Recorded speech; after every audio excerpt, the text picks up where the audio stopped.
Seorang wanita yang merupakan dukun dan mengaku bisa membantu memasukkan orang sebagai pegawai negeri sipil menipu ratusan korbannya hingga miliaran rupiah.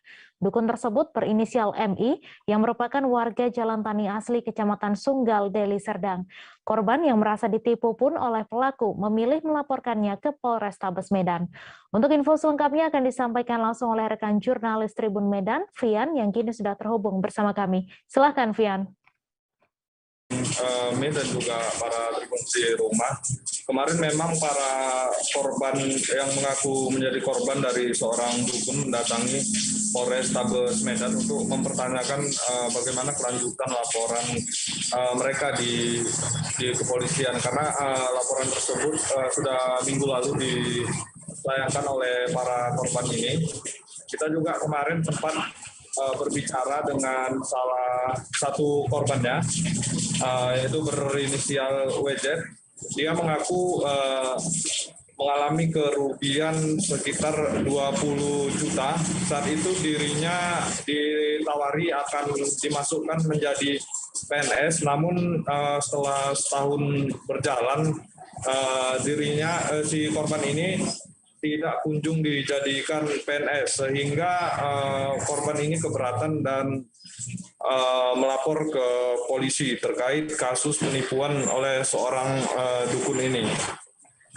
WJ juga mengaku bahwasanya sampai sejauh ini bukan dirinya saja yang menjadi korban, namun menurut pengakuannya ada sekitar ratusan orang yang tergiur yang diiming-imingi oleh sang dukun ini untuk menjadi seorang PNS.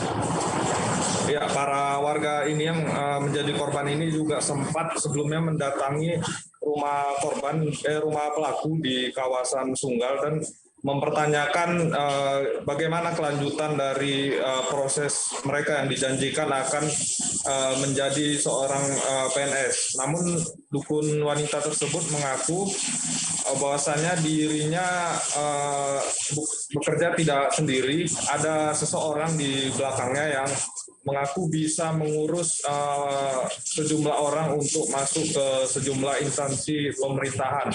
Namun menurut pengakuan dari dukun wanita berinisial MI ini, di mana bahwasanya orang yang di belakangnya ini saat ini telah meninggal dunia dan uang tersebut telah disetorkannya kepada oknum yang merupakan oknum OKP ini. Namun kini sudah meninggal dunia dan si dukun sampai sejauh ini hanya bisa pasrah karena dia mengaku setelah mendapatkan uang dari korban ini langsung diserahkannya kepada oknum OKP tersebut.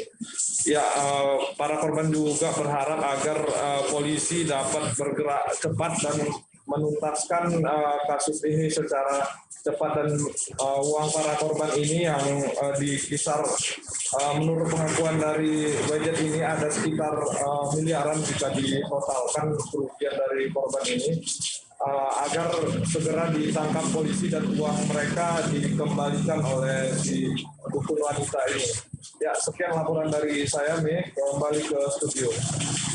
Ya, terima kasih Vian atas laporan Anda, dan Tribuners, wartawan kami juga telah menghimpun wawancara dengan korban serta dukun terlapor. Berikut tayangannya untuk Anda. Saya bilang kan, saya bilang, yang kena ini saya sampaikan. Nanti kalau dia ya udah Bu, nanti kami ke rumah aja katanya. Enggak Pak. Enggak, maksud saya lebih spesifikasi. Benar nggak Pak Suwarno sudah mengeluarkan uang sampai 170 juta ke Ibu? Dengan berbagai tahap lah proses, nggak langsung jereng. Total seluruhnya. Informasi saya dapat, saya kabarin Pak Kaidir. Ya, tapi benar ada. Totalnya 170 juta benar kan, Bu? Kalau 170 juta saya nggak pernah hitung, Pak. Oh, nggak dihitung ya. Saya nggak pernah hitung, yang penting saya dapat kabar setor. Bapak berapa ingat? Dia setor langsung atau transfer, Bu? Ada pakai uang cash dia datang kemari. Ada yang transfer. Makanya rata-rata ada yang tidak punya bukti pemberian juga gitu. Karena dia pelaku ini dari mana? Pengobatan kita. Siapa yang berobat? Kalau saya kebetulan orang tua. Kak, berapa orang kira-kira jumlah kerugian? Orang-orang yang merasa dirugikan itu berapa? Kalau informasi yang kami terima, karena kan banyak juga korban yang lain gitu, lebih lah, mungkin ada yang satu kampung, mungkin lebih dari 300 orang lebih lah. Oh gitu. Dengan total kerugian mungkin sampai miliar nggak? Lebih Ya? mungkin ada, kalau dikumpulkan mungkin ya sekitar 8M lah gitu, karena rata-rata kami sama korban itu berbicara paling minimal itu 10 juta kerugiannya. Siapa inisialnya, Kak? MI.